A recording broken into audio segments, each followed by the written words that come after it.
कभी आपने महसूस किया है कि कुछ आवाजें सिर्फ कानों तक नहीं जाती, सीधे मन के भीतर उतर जाती हैं? जैसे किसी मंदिर की घंटी या सुबह की पहली प्रार्थना या फिर माँ की धीमी सी पुकार। आज की यह कथा भी वैसी ही है।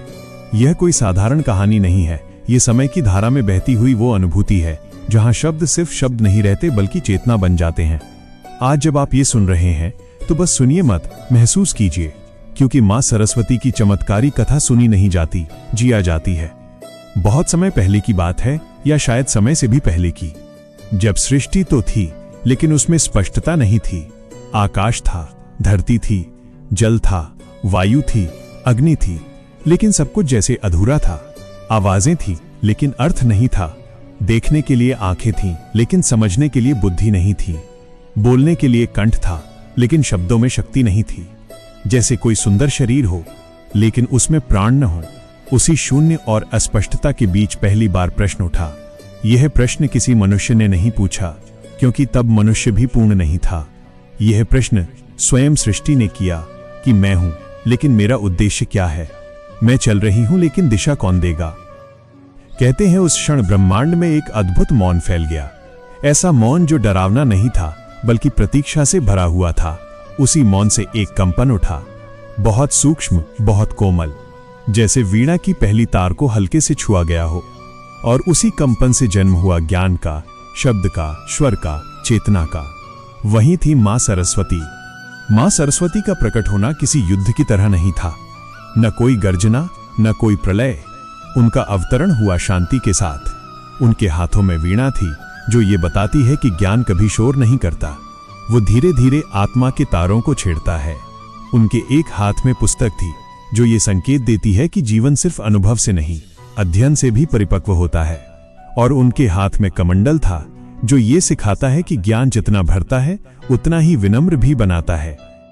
लेकिन क्या आपने कभी सोचा है, माँ सरस्वती को चमत्कारी क्यों कहा जाता है? क्या सिर्फ इसलिए कि वे विद्या की देवी हैं, या इसलिए कि उनसे प्रार्थना करने पर परीक्षा में अच्छे अंक आ जाते हैं? नहीं, उनका चमत्कार इससे कहीं गहरा है। उनका चमत्कार मनुष्य के भीतर घटता है।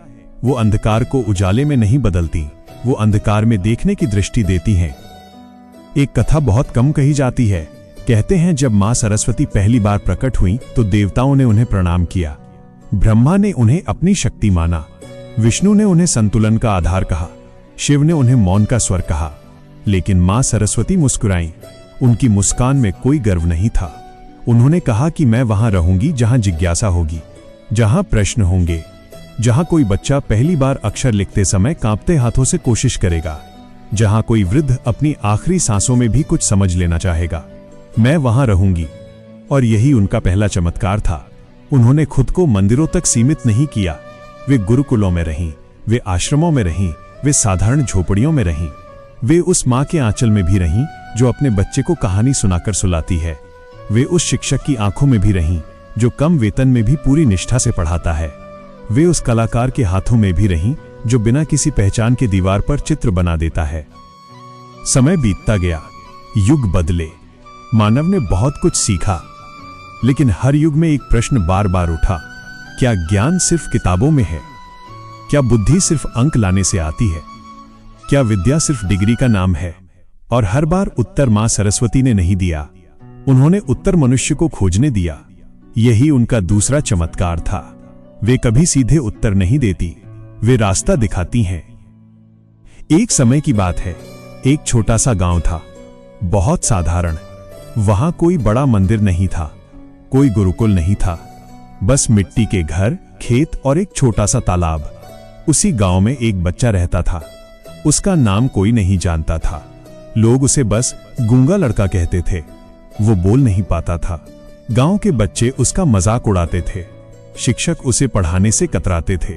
माता पिता उसे देखकर रोते थे। लेकिन वो बच्चा रोज तालाब के किनारे बैठकर जल की लहरों को देखता था। कभी कभी वह उंगलियों से मिट्टी पर कुछ आकृतियां बनाता था। उसे खुद नहीं पता था कि वो क्या बना रहा है। एक दिन बसंत पंचमी आई। गांव में हल्की सी हलचल थी। कुछ लोगों ने पीले कपड़े पहने, किसी ने तालाब के किनारे दीप जला दिया। उस दिन वो बच्चा हमेशा की तरह तालाब के पास बैठा था। अचानक उसे लगा जैसे किसी ने उसके भीतर कुछ छेड़ दिया हो। जैसे किसी ने उसके मन की वीणा पर उंगली रख दी हो। उसने मिट्टी पर आकृतियां बनानी शुरू की। इस बार वे आकृतियां अलग थीं। वे अक्षर थे, शुद्ध, सुंदर, पूर्ण अक्षर। एक राहगीर ने देखा और चौंक गया। उसने गांव वालों को बुलाया। लोग दौड़े आए। सब स्तब्ध रह गए। जो बच्चा बोल नहीं सकता था वो लिख रहा था, वो भी ऐसे जैसे किसी ने उसके हाथों को मार्गदर्शन दिया हो। उस दिन पहली बार गांव वालों ने समझा कि चमत्कार क्या होता है। चमत्कार का मतलब ये नहीं कि आकाश से बिजली गिरे। चमत्कार ये है कि किसी के भीतर छुपी हुई शक्ति जाग जाए। कहते हैं, उस रात उस बच्चे ने सपना देखा। सफेद वस्त्रों में एक दिव्य मां, हाथ में वीणा, आंखों में करुणा, और उन्होंने कुछ नहीं कहा, बस मुस्कुराई, और वो मुस्कान ही पर्याप्त थी। आप सोच रहे होंगे, ये कहानी क्या सच है? इसका उत्तर भी एक प्रश्न है। क्या सच वही होता है जो आंखों से दिखे, या वो भी सच होता है जो जीवन बदल दे? ऐसी न जाने कितनी कथाएं हैं। एक विद्यार्थी की जो बार बार असफल हो रहा था, एक कलाकार की जिसे कोई पहचान नहीं मिल रही थी, एक साधक की जिसका मन भटक रहा था। हर बार मां सरस्वती किसी न किसी रूप में आई। कभी एक शिक्षक बनकर, कभी एक पुस्तक बनकर, कभी एक वाक्य बनकर, कभी एक मौन बनकर। मां सरस्वती की सबसे बड़ी चमत्कारी शक्ति यही है कि वे शोर में नहीं आती। वे तब आती हैं जब मन शांत होता है, जब अहंकार थोड़ा झुकता है, जब व्यक्ति यह स्वीकार करता है कि वो सब कुछ नहीं जानता। उस स्वीकार में ही द्वार खुलता है। आज के समय में जब सब कुछ तेज है, जानकारी बहुत है लेकिन समझ कम है, शब्द बहुत हैं लेकिन अर्थ खो गया है, ऐसे समय में मां सरस्वती की कथा और भी जरूरी हो जाती है, क्योंकि वे हमें याद दिलाती हैं कि ज्ञान का मतलब दूसरों से आगे निकलना नहीं है। ज्ञान का मतलब स्वयं को समझना है। आपने देखा होगा, कुछ लोग बहुत पढ़े लिखे होते हैं लेकिन भीतर से खाली होते हैं, और कुछ लोग ज्यादा पढ़े नहीं होते लेकिन उनके शब्दों में गहराई होती है। वे कम बोलते हैं लेकिन जो बोलते हैं वो भीतर उतर जाता है। यही अंतर है सूचना और विद्या का। सूचना दिमाग में रहती है, विद्या आत्मा में। कहते हैं, एक बार देवताओं में भी विवाद हुआ, किसे सबसे श्रेष्ठ माना जाए, कौन सबसे शक्तिशाली है। बहस बढ़ती गई। अंत में मां सरस्वती से पूछा गया। उन्होंने एक प्रश्न पूछा, अगर शब्द न हो तो तुम क्या हो? अगर अर्थ न हो तो तुम्हारी शक्ति क्या है? अगर समझ न हो तो तुम्हारा अस्तित्व क्या है? देवता मौन हो गए। उसी मौन में उत्तर था। यह कथा यहीं समाप्त नहीं होती, ये तो बस शुरुआत है। जैसे किसी नदी की पहली धारा, आगे और भी गहराई है, और भी मोड़ है, और भी चमत्कार हैं, कुछ ऐसे जो इतिहास में दर्ज नहीं है लेकिन जीवन में घटते हैं। इस समय जब आप ये सुन रहे हैं, शायद आपके मन में भी कोई प्रश्न है, कोई इच्छा है, कोई पीड़ा है, कोई अधूरापन है। मां सरस्वती की कथा उन सब से जुड़ती है, क्योंकि वे बाहर नहीं, भीतर कार्य करती हैं, और उनका हर चमत्कार पहले मन में जन्म लेता है। धीरे धीरे कथा आगे बढ़ेगी। हम उन प्रसंगों तक पहुंचेंगे जहां ज्ञान परीक्षा बनता है, जहां विद्या अहंकार से टकराती है, जहां बुद्धि बिना भक्ति के अधूरी रह जाती है, और जहां मां सरस्वती केवल देवी नहीं, मार्गदर्शक बन जाती हैं। अभी बस इतना ही। इस प्रवाह को अपने भीतर उतरने दीजिए। इसे जल्दी समझने की कोशिश मत कीजिए। जैसे कोई धीमी नदी हो जो अपने साथ मिट्टी को उपजाऊ बनाती जाती है, ये कथा भी वैसी ही है। कभी कभी ऐसा होता है कि कहानी सुनते सुनते हम ये भूल जाते हैं कि हम श्रोता हैं, और ऐसा लगने लगता है जैसे ये सब हमारे ही जीवन में घट रहा हो। मां सरस्वती की कथा भी कुछ ऐसी ही है।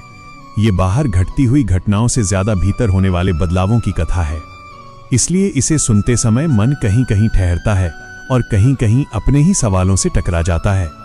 उस गूंगे बच्चे की कथा के बाद भी समय रुका नहीं। गांव आगे बढ़ा, बच्चा बड़ा हुआ और उसकी जिंदगी बदल गई। लेकिन असली परिवर्तन बाहर नहीं था, असली परिवर्तन उसके भीतर था। उसने बोलना बाद में सीखा, लेकिन सोचने की क्षमता पहले जाग चुकी थी। लोग पूछते थे, तू इतना शांत क्यों रहता है? वो मुस्कुरा देता था। शायद वो जान चुका था कि शब्द कम हो तो भी ज्ञान बह सकता है। यही मां सरस्वती का अगला चमत्कार था। उन्होंने उसे ये नहीं सिखाया कि कैसे बोलना है, बल्कि ये सिखाया कि कब बोलना है। मां सरस्वती से जुड़ी एक बहुत गहरी बात है जिसे लोग अक्सर समझ नहीं पाते। वे कभी किसी को जबरदस्ती कुछ नहीं देती, न विद्या, न बुद्धि, न कला, वे बस द्वार खोलती हैं। भीतर प्रवेश करना मनुष्य को स्वयं करना होता है। यही कारण है कि कई बार लोग कहते हैं, हम तो पढ़ते हैं, पूजा भी करते हैं, फिर भी समझ नहीं आती। पर क्या कभी ये पूछा कि क्या हमने सुनना सीखा है? क्या हमने मौन को जगह दी है? एक प्राचीन कथा है। एक राजा था, अत्यंत शक्तिशाली। उसके राज्य में सब कुछ था, धन, सेना, वैभव।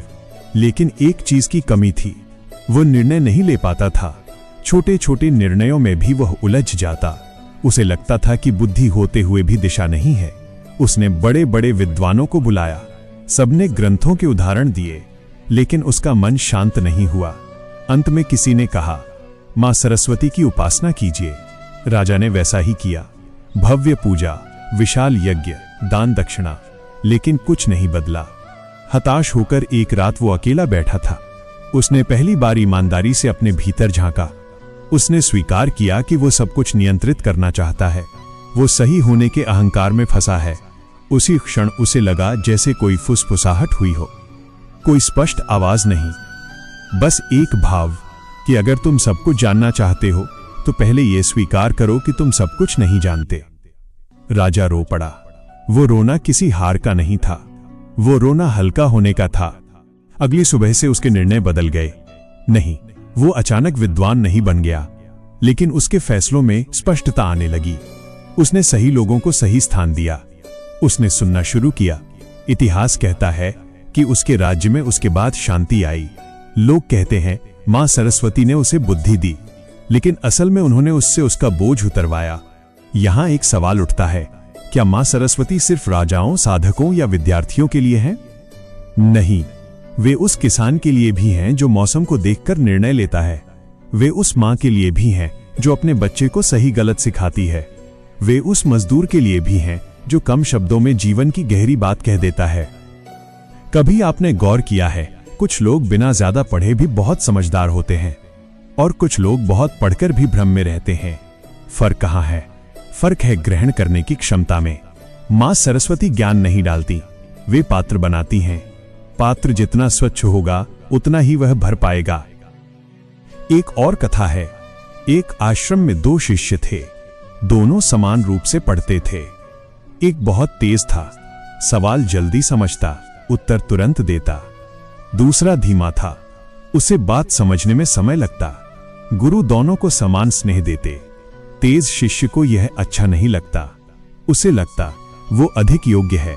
एक दिन उसने गुरु से पूछ लिया, मैं इतना आगे हूं, फिर भी आप उसे मेरे बराबर क्यों मानते हैं? गुरु मुस्कुराए। उन्होंने दोनों को नदी किनारे बुलाया। तेज शिष्य को कहा, नदी से पानी भर लाओ। उसने घड़े में पानी भरा। धीमे शिष्य से कहा, तुम भी। वो धीरे धीरे गया, पानी लाया। फर्क बस इतना था कि उसका घड़ा साफ था। तेज शिष्य का घड़ा भीतर से गंदा था, उसका पानी मटमैला था। गुरु ने कुछ नहीं कहा, उस मौन में ही शिक्षा थी। कहते हैं उसी रात तेज शिष्य ने मां सरस्वती की सच्ची उपासना की। अगली सुबह वो बदल चुका था। उसकी विद्या में विनम्रता आ गई थी। मां सरस्वती की उपासना में विनम्रता सबसे बड़ा मंत्र है। बिना मंत्र, बिना श्लोक के भी अगर मन झुक जाए तो वही पूजा है। इसलिए कहा जाता है कि वे उन स्थानों पर ज्यादा रहती हैं जहां दिखावा कम होता है। समय के साथ साथ समाज बदला। गुरुकुलों की जगह विद्यालय आए, कागज की जगह स्क्रीन आई, जानकारी उंगलियों पर आ गई। लेकिन एक चीज और तेजी से बढ़ी, अधैर्य। लोग तुरंत परिणाम चाहते हैं, तुरंत समझना चाहते हैं, तुरंत आगे बढ़ना चाहते हैं। और यही मां सरस्वती की परीक्षा शुरू होती है, क्योंकि वे तुरंत नहीं आती, वे ठहराव में आती हैं। कई विद्यार्थी कहते हैं हम पढ़ते हैं लेकिन याद नहीं रहता। क्या कभी ये सोचा कि पढ़ते समय मन कहाँ होता है? क्या वो उसी क्षण में होता है या भविष्य की चिंता में? मां सरस्वती वर्तमान में निवास करती हैं। जहां मन भटकता है वहां वे नहीं रुकती। एक बहुत साधारण सी घटना है लेकिन गहरी है। एक बार एक बच्ची अपनी मां से पढ़ाई करते करते बोली, मुझे डर लगता है, मैं भूल जाती हूं। मां ने उसे डांटा नहीं, उसने बस कहा, डर को पढ़ाई के बीच मत बैठने दो। उस रात मां ने उसके लिए कोई विशेष पूजा नहीं की, बस उसके साथ बैठकर उसे कहानी सुनाई। कहानी मां सरस्वती की थी। बच्ची ने पहली बार पढ़ाई को डर से अलग देखा। अगले दिनों में उसका मन बदल गया। यह भी चमत्कार था, लेकिन बिना शोर का। मां सरस्वती का सबसे बड़ा विरोधी अज्ञान नहीं है, उनका सबसे बड़ा विरोधी है अहंकार। जो ये मान ले कि उसे सब आता है, उसके लिए द्वार बंद हो जाता है, और जो ये स्वीकार कर ले कि उसे सीखना है, उसके लिए रास्ता अपने आप खुल जाता है। कहते हैं एक बार स्वयं नारद मुनि को भी ये एहसास हुआ कि उन्होंने बहुत ज्ञान इकट्ठा कर लिया है, लेकिन शांति नहीं मिली। वे मां सरस्वती के पास गए। उन्होंने कहा, मैंने वेद पढ़े, शास्त्र पढ़े, लोक घूम लिया, फिर भी मन अशांत है। मां ने उनसे पूछा, तुमने मौन पढ़ा?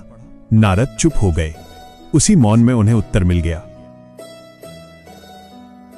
आज के जीवन में भी यही होता है। हम बोलते बहुत हैं, सुनते कम हैं। हम पढ़ते बहुत हैं, समझते कम हैं। हम जानते बहुत हैं, जीते कम हैं।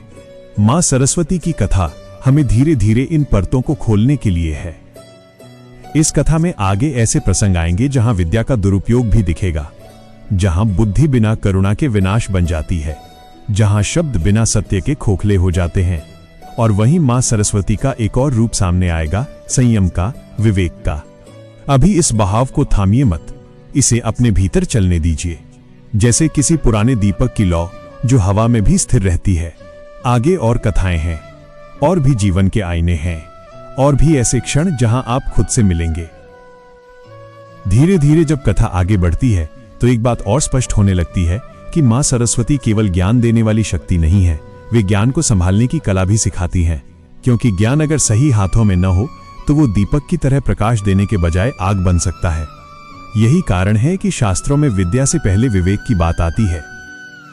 एक समय की बात है, एक नगर था, बहुत समृद्ध, बहुत उन्नत। वहां शिक्षा का बड़ा केंद्र था, दूर दूर से विद्यार्थी आते थे।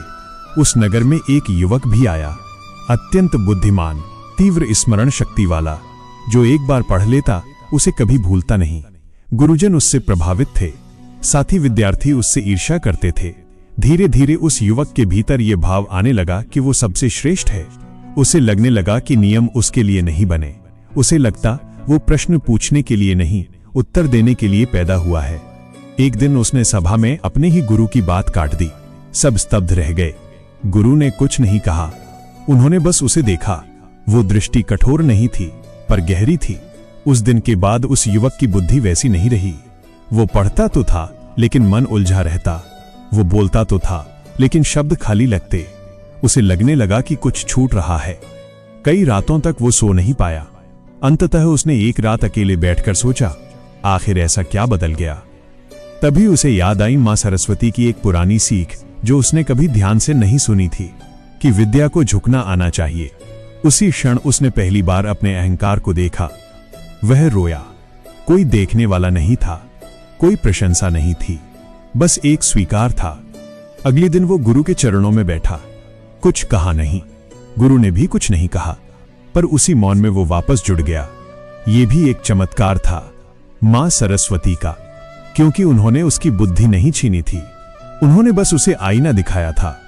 मां सरस्वती की कथा में ऐसे आईने बार बार आते हैं, क्योंकि हर मनुष्य को कभी न कभी अपने ही ज्ञान से टकराना पड़ता है। जब तक ज्ञान बाहर की चीज लगता है तब तक वो सुरक्षित रहता है। जैसे ही वो अहंकार बन जाता है, वहीं से गिरावट शुरू होती है। एक और प्रसंग है, बहुत साधारण लेकिन बहुत गहरा। एक वृद्ध शिक्षक थे, उम्र हो चली थी, आंखें कमजोर थीं, आवाज धीमी थी, लेकिन जब वे पढ़ाते थे तो कक्षा में एक अलग ही शांति छा जाती थी। नए शिक्षक आते, आधुनिक तरीकों से पढ़ाते, तकनीक का उपयोग करते, विद्यार्थी प्रभावित भी होते, लेकिन उस वृद्ध शिक्षक की कक्षा में जो ठहराव था वो कहीं और नहीं था। किसी ने उनसे पूछा, आपके पास तो ना नई किताबें हैं, ना नई तकनीक, फिर भी बच्चे आपसे इतने जुड़े क्यों रहते हैं? उन्होंने मुस्कुराकर कहा, मैं पढ़ाते समय मां सरस्वती को अपने सामने बैठा मानता हूं, इसलिए जल्दी नहीं करता। यही था उनका रहस्य। आज की दुनिया में जहां सब कुछ तेज है, मां सरस्वती हमें धीमा होना सिखाती हैं, क्योंकि गहराई हमेशा धीमे चलने से आती है। जो तेज दौड़ता है वो आगे निकल सकता है, लेकिन जो ठहर कर चलता है वही समझ पाता है। एक और कथा है जो शायद आपने कहीं सुनी हो, लेकिन इस रूप में नहीं। एक बार एक संगीतकार था, बहुत प्रतिभाशाली। उसकी उंगलियां जैसे वीणा से बातें करती थीं। लोग कहते थे उसमें मां सरस्वती का वास है, लेकिन धीरे धीरे उसने संगीत को साधना नहीं, प्रदर्शन बना लिया। तालियां उसके लिए जरूरी हो गईं, प्रशंसा उसकी भूख बन गई। एक दिन वो मंच पर था, भीड़ थी, रोशनी थी, लेकिन जैसे ही उसने वीणा उठाई उसके हाथ कांप गए, सुर टूटने लगे, वह घबरा गया। कार्यक्रम किसी तरह समाप्त हुआ, वो टूट चुका था। उसी रात उसने अपने कमरे में वीणा रखी और पहली बार बिना किसी दर्शक के बजाने लगा। धीरे धीरे उसके आंसू गिरने लगे। उसने कहा, अगर तुम हो तो मुझे माफ कर दो। कहते हैं उसी क्षण उसके हाथ स्थिर हो गए, सुर वापस आ गए, क्योंकि मां सरस्वती वहां थी जहां साधना थी, ना कि प्रदर्शन। ये कथा हमें सिखाती है कि विद्या जब बाजार बन जाती है तो खो जाती है, और जब साधना बनती है तो लौट आती है। मां सरस्वती के चमत्कार अक्सर इसी तरह के होते हैं। वे टूटने से पहले चेतावनी देती हैं, गिरने से पहले थामती हैं, लेकिन उनकी भाषा बहुत सूक्ष्म होती है। उसे वही समझ पाता है जो सुनना जानता है। कभी आपने महसूस किया है, जब आप किसी विषय को प्रेम से पढ़ते हैं तो वो अपने आप समझ में आने लगता है, और जब आप मजबूरी में पढ़ते हैं तो वही विषय भारी लगने लगता है। ये फर्क किताब का नहीं, भाव का होता है। मां सरस्वती भाव में वास करती हैं। एक मां अपने बच्चे को अक्षर सिखा रही थी। बच्चा बार बार गलती कर रहा था। मां ने डांटा नहीं, उसने कहा, गलती मत देखो, कोशिश देखो। बच्चे की आंखों में चमक आ गई। उस दिन से वो डर कर नहीं, प्रेम से पढ़ने लगा। मां सरस्वती वहीं थीं, उस वाक्य में। धीरे धीरे कथा हमें यह भी दिखाती है कि मां सरस्वती केवल पढ़ाई तक सीमित नहीं है। वे जीवन जीने की विद्या सिखाती हैं। कब बोलना है, कब चुप रहना है, कब आगे बढ़ना है, कब पीछे हटना है, कब प्रश्न करना है, कब स्वीकार करना है। एक साधक था, वो वर्षों से तप कर रहा था, मंत्र, जप, व्रत, सब कुछ, लेकिन मन शांत नहीं होता था। उसने सोचा, शायद और कठिन तप चाहिए। उसने अपने शरीर को कष्ट देना शुरू किया। एक रात वो थक कर गिर पड़ा। उसी क्षण उसे लगा जैसे कोई कह रहा हो, तुम शरीर को सजा दे रहे हो, मन को कब सुनोगे। वो समझ गया। अगले दिन से उसने तप नहीं छोड़ा, लेकिन उसमें करुणा जोड़ दी, और वहीं से शांति आने लगी। ये भी मां सरस्वती की ही करुणा थी, क्योंकि वे ज्ञान को कठोर नहीं बनने देती, वे उसे मानवीय बनाए रखती हैं। कथा अभी और गहरी होगी।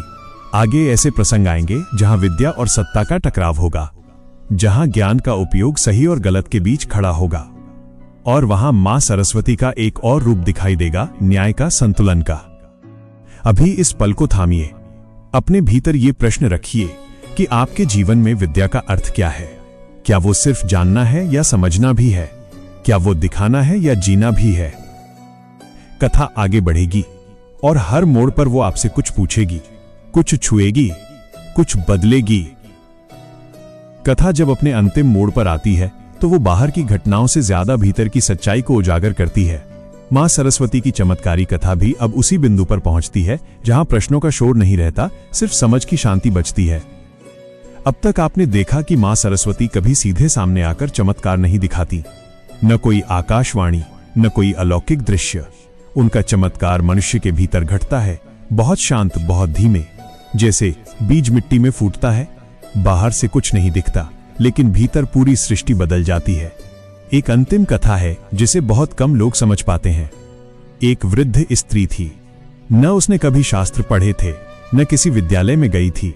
उसका जीवन साधारण था, घर, रसोई, बच्चे, और फिर एक दिन अकेलापन। पति चला गया था, बच्चे अपने अपने संसार में व्यस्त थे। लोग सोचते थे अब उसका जीवन खाली हो गया है। लेकिन वो स्त्री हर सुबह सूरज उगने से पहले उठती थी, चुपचाप आंगन में बैठती थी। उसके पास न पुस्तक थी, न माला, बस आंखें बंद करती थी। कोई मंत्र नहीं बोलती थी, बस मन में एक भाव रखती थी, आज जो भी करूं पूरे मन से करूं। धीरे धीरे लोग उसके पास आने लगे, कोई दुख लेकर आता, कोई उलझन लेकर। वो ज्यादा बोलती नहीं थी, कभी कभी बस एक वाक्य कह देती, लेकिन लोग कहते थे उसके शब्द सुनकर मन हल्का हो जाता है। किसी ने कहा, आप बहुत ज्ञानी है। वो मुस्कुरा दी, बोली, मैंने बस जीवन को ध्यान से देखा है। यही था मां सरस्वती का सबसे शुद्ध रूप। ज्ञान जो किताबों से नहीं अनुभव से आता है, बुद्धि जो प्रतियोगिता से नहीं करुणा से उपजती है, विद्या जो दिखावे से नहीं सादगी से प्रकट होती है। मां सरस्वती का चमत्कार यही है कि वे जीवन को बोझ नहीं बनने देती। वे हमें सिखाती हैं कि हर अनुभव, हर गलती, हर ठहराव भी शिक्षा है, अगर मन खुला हो। अब जरा अपने जीवन को देखिए। आपने कब कब महसूस किया कि सब कुछ जानते हुए भी भीतर कुछ अधूरा है? कब कब आपने सोचा कि जानकारी बहुत है लेकिन दिशा नहीं है? उन्हीं क्षणों में मां सरस्वती मौन रूप से उपस्थित होती हैं। वे बाहर से कुछ नहीं जोड़ती, वे भीतर की अव्यवस्था को सुलझाती हैं। कहते हैं विद्या का अंतिम चरण मौन होता है, जहां शब्द रुक जाते हैं लेकिन समझ चलती रहती है, जहां प्रश्न समाप्त नहीं होते लेकिन वे परेशान नहीं करते, जहां उत्तर खोजने की बेचैनी नहीं रहती क्योंकि स्वीकार आ जाता है। मां सरस्वती हमें वहीं तक ले जाती हैं, वहां जहां मन शांत होता है, जहां अहंकार पिघलता है, जहां सीखने की यात्रा कभी समाप्त नहीं होती लेकिन थकान खत्म हो जाती है। आज जब सरस्वती पूजा मनाई जाती है, लोग मूर्ति के सामने दीप जलाते हैं, पुस्तक रखते हैं, कलम रखते हैं। ये सब प्रतीक हैं। असली पूजा तब होती है जब हम सीखने के लिए झुकते हैं, जब हम किसी से छोटा बनकर प्रश्न करते हैं, जब हम अपनी गलती स्वीकार करते हैं, जब हम ज्ञान को हथियार नहीं सेतु बनाते हैं। मां सरस्वती का आशीर्वाद यही है कि आपकी बुद्धि आपको कठोर न बनाए बल्कि संवेदनशील बनाए, आपकी विद्या आपको अलग न करे बल्कि जोड़ दे, आपकी समझ आपको ऊंचा ना उठाए बल्कि गहरा बनाए। अब कथा यहीं रुकती है, इसलिए नहीं कि कहने को कुछ बचा नहीं, बल्कि इसलिए कि जो बचा है वो शब्दों से परे है। वो अब आपके अनुभव में उतरेगा, आपके जीवन में प्रकट होगा। अगर ये कथा सुनते हुए कहीं भी आपका मन ठहरा, कहीं आंखें नम हुई, कहीं कोई प्रश्न उठा, तो समझ लीजिए मां सरस्वती वहां थी, चुपचाप, बिना शोर के। अब बस इतना ही, शब्द मौन में विलीन होते हैं और मौन में विद्या जीवित रहती है।